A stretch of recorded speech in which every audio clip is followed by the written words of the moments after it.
Voilà, nous nous retrouvons donc au Palais des Congrès à Arles pour CEGIP métier de l'enveloppe du bâtiment. Je suis en compagnie de Sama Karaki. Bonjour, Bonjour. Sama. Vous êtes neurobiologiste et chercheuse. Vous avez animé une conférence inspirante donc, dans le cadre de CEGIP sur les sciences cognitives qui permettent de mieux comprendre les conditions qui favorisent un apprentissage efficace.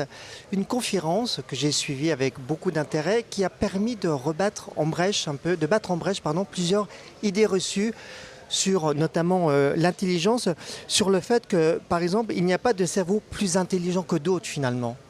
Voilà, et en fait, je tenais à préciser que la perception que nous avons de l'intelligence peut affecter la capacité d'apprentissage des autres. Ça veut dire que ce qu'on appelle un peu les théories implicites sur nos propres capacités sont construites aussi à travers le regard de ceux et celles qui nous forment.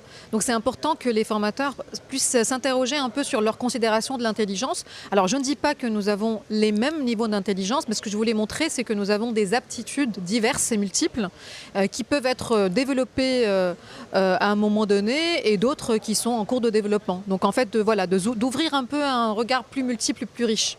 Souvent, on qualifie quelqu'un, celui-ci il est plus intuitif, celui-là il est plus concret, plus pragmatique. Oui. Et c'est une erreur en fait. Oui, parce que l'intuition, ce n'est que l'automatisme, ce n'est que les choses que nous faisons soit d'une manière physiologique, intuitivement, c'est-à-dire on respire, on digère, on règle la température, soit d'une manière apprise. Donc là, par exemple, je suis en train de bouger mes mains d'une manière intuitive aussi.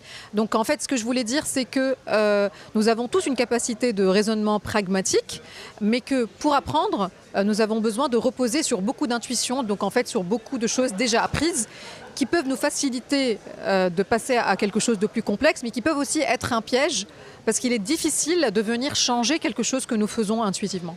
Qu'est-ce que vous pourriez dire à un formateur qui se retrouve dans une classe avec différentes intelligences, des personnes qui sont plus en difficulté que d'autres, des personnes qui sont plus ou moins bonnes en langue, des personnes qui sont plus ou moins bonnes dans la compréhension, etc. Qu'est-ce que vous diriez? Alors, ce qui a été montré, c'est que varier les méthodes, ce n'est pas en fait, ne pas s'acharner sur un seul dispositif et une stratégie. D'avancer avec des méthodes sensorielles, des méthodes d'immersion, des méthodes de questionnement.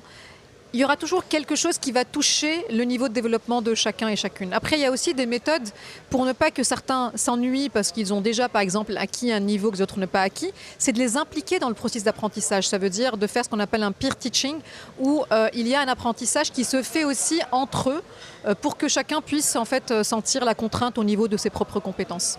Il y a eu des questions dans le public sur l'IA. Ça questionne, ça inquiète. Qu'est-ce que vous diriez aux formateurs par rapport à l'IA ou par rapport à un jeune qui dirait « mais moi je ne vois pas l'intérêt d'apprendre finalement par rapport à l'IA qui me donne des réponses ». De l'impliquer dans le questionnement de ce qu'on est en train d'apprendre. Ça veut dire que l'apprentissage s'éloigne le plus possible de ce qu'on appelle un peu un contenu passif, qu'il y ait vraiment une immersion sensorielle, une immersion dans un problème, de les laisser monter des projets, de les laisser s'organiser, de se déplacer sur les vrais chantiers de l'apprentissage, mais aussi de valoriser quelque chose que l'IA nous met face à cette importance-là, de la lenteur. Ça veut dire que je prends le temps d'interpréter ce que l'IA m'a donné. De juger.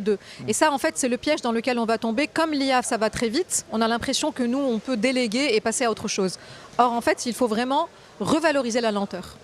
Très bien, écoutez, merci beaucoup Sama Karaki. Et pour aller plus loin, je vous recommande de suivre votre conférence en entier qui sera diffusée sur le site du 3CA BTP et sur la chaîne YouTube du 3CA BTP. Voilà. Et on se retrouve donc dans un instant à Arles donc, pour continuer à s'intéresser à CEGIP, enveloppe métier du bâtiment. Merci, à tout à l'heure. Merci.